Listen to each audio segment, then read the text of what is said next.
I'm Steven Santana with Illustrious Magic, and I'm going to bring you through the news for the week of February 14th in under 5 minutes, starting now. So, Titanfall is in its beta. Now, there are a few really cool things that I got from this beta. One, you can rodeo Titans, which is basically you can get up on top of them, pull out a core, and start shooting it with your primary weapon until it explodes. Now, of course, you can always be stopped by the person getting out of their Titan and shooting you off, or other people coming up and shooting you off.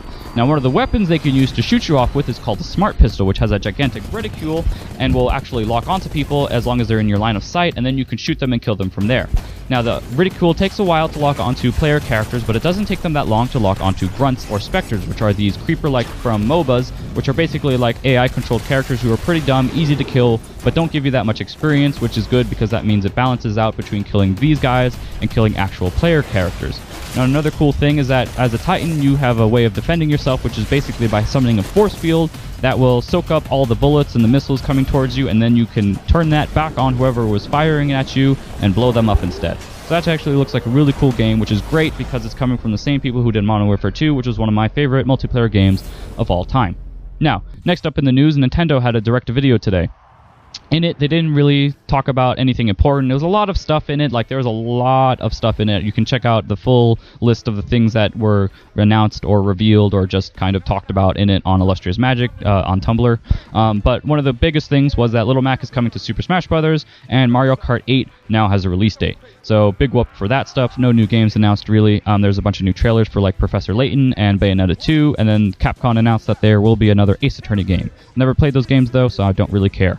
Now, one of the most interesting things about this is that there is this baseball minigame, which is a free-to-play minigame, but also has fuller versions that cost money.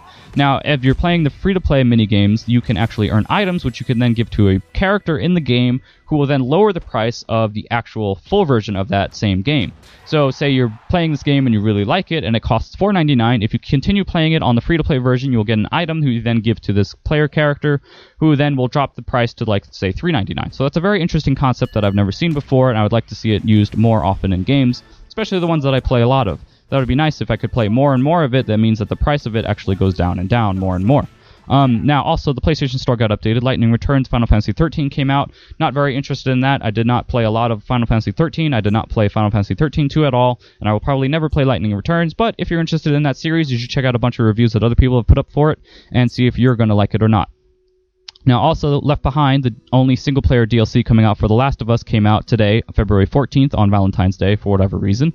But that is probably going to be a really cool DLC if The Last of Us was anything to go by. These guys know what they're doing when they create games. This is actually going to be the only single-player DLC, which is not that great because I was hoping that the Season Pass would get us a bunch of single-player DLC, because the multiplayer is great, but I don't play it that much anyway. Now, Sledgehammer is developing the next Call of Duty, which is going to come out this year, of course, because Call of Duty is annual, because it makes a ton of money, so why not make it come out every year? Actually, why not make it come out every month? I'm actually really glad that they don't do that. But anyway, Sledgehammer, who previously worked with Infinity Ward on Modern Warfare 3 multiplayer parts, they are now making their own game, which means that Treyarch and Infinity Ward will no longer be doing every other year. Instead, it will be a 3-year cycle now between Sledgehammer, Treyarch, and Infinity Ward, which is great because that means they have more time to do more cool stuff in their games and hopefully make it better overall. Now, Titanfall on the 360 was delayed by about 2 weeks. This gives Bluepoint more time to make it better, which is great because that's the version I'll be buying because I don't have $500 sitting around to buy an Xbox One. Also, zombies were eliminated from Rust. This is something that people have been wanting for a while, that the developers have wanted to do for a while. Doesn't really affect that much because most of Rust is about human-on-human interactions and the horribleness that people and human nature brings about. Now, Activision has really high hopes for Destiny. In fact, they want it to be quote-unquote the best-selling IP ever, which is actually a really big deal because that means that they have really high expectations for their partnership with Bungie. Now, Call of Duty, of course, is the best-selling IP ever right now, besides Mario Brothers. I forget what the numbers are between those two right now, but I'm pretty sure Call of Duty is probably going to get even bigger as it goes on. Now, of course, Activision is the same people who own Call of Duty, and now they expect Destiny to basically usurp it and become the next big thing. No word on whether or not that will happen because Destiny isn't out yet, and it's actually coming out this September, so it'll be a while before we actually see whether or not that's going to come true.